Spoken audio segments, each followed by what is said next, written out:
Welcome to Nasdaq Trade Talks. I'm Jill Malandrino, Global Markets Reporter at Nasdaq. Joining us is Michael Keaton. He's the CEO of Toysmith. We're going to learn about paving the way for innovation and support beyond COVID-19 and the small business toy channel. Michael, it's great to have you with us, certainly in unprecedented times in the markets and the economy, who we are as people and professionals. Tell us more about Toysmith. Thank you. Toysmith is one of the largest toy manufacturers and distributors in the specialty channel. We serve over 7,000 independent toy and gift stores, zoos, destination stores, parks, aquariums. So we've got this very broad arc within our customer portfolio. And so we're kind of the big toy company that people haven't heard of. We're not a household name. However, within the retail, we've been really working behind the scenes for almost 4 decades, serving the small business community. And one of the things that we love about this is we have this vast array of what we call joyful, on-trend items. And we have a very close relationship with those small businesses out there. And at the beginning of the COVID-19 issue, we were very much on the forefront of being able to create some change within the industry that was necessary. So how has Toysmith responded to the onset of COVID-19 under your leadership?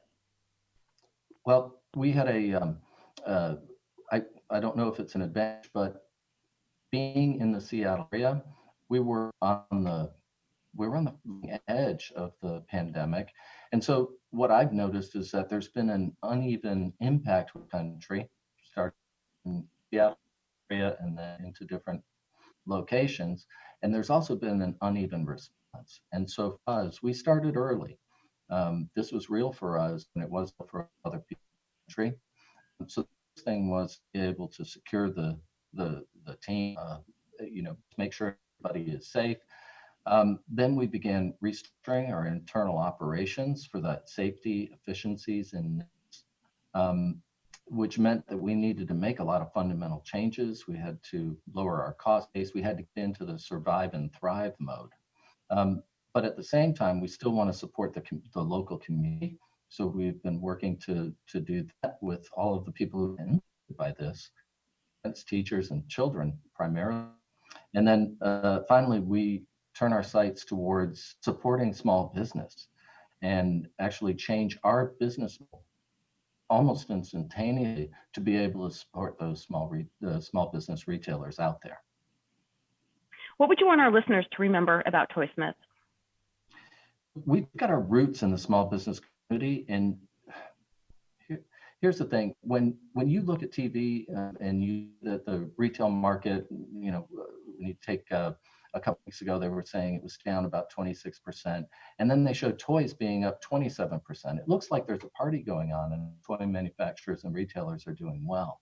That's not really the case in the small business portion of toy retail. As a matter of fact, when you think about restaurants right now, at least when it comes to receipt data shown by NPD, it's about half of what it was, and that's carry out, takeout, etc. When you look at specialty retailers within this channel, they're at 24% of what they were pre-COVID-19.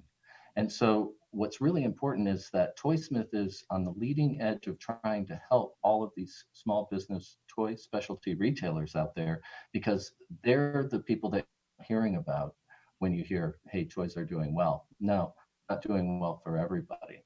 So what I would like them to remember that our biggest investment will be in the people, for our retail partners, our employees, and continuing to deliver that best-in-class customer service. Simple, efficient, and joyful, and that's what the times need right now. Tell us about the Survive and Thrive model. So yeah, this is almost akin to where you hear on the airplane, put the mask on yourself first, then help other people. And that's what we did. Once we had our team secure, work from home, limited contingent in the warehouse to be able to keep our business moving. The next step was understanding how the small business retailers are dealing with this situation. So it really was a campaign, an outreach campaign by myself, members of the team. What do you see there? What's happening on the ground? And there are techniques that we've been able to help share about how to maintain a business, how to be safe, how to deal with structure businesses. We've been sharing what we know, being probably 2 weeks earlier, maybe more than a lot of the other businesses in the rest of the country. We learned an awful lot through that, and we've been able to share that with those small business retailers. What I'm really happy about right now is we're scaling the message and saying, look, here's how we've learned you can make money during this difficult time. So when we talk about simple, efficient, and joyful, changing our business model on a dime has meant that the simplicity, just think about when you get a check nowadays, you can use your banking app to take a photo of the check. You don't have to go to the bank.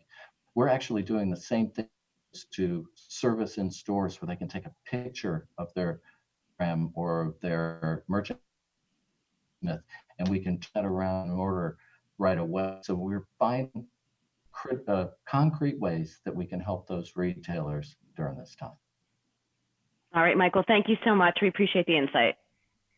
Thank you. All right, and thanks for joining me on Trade Talks. I'm Jill Malandrino, Global Markets Reporter at Nasdaq.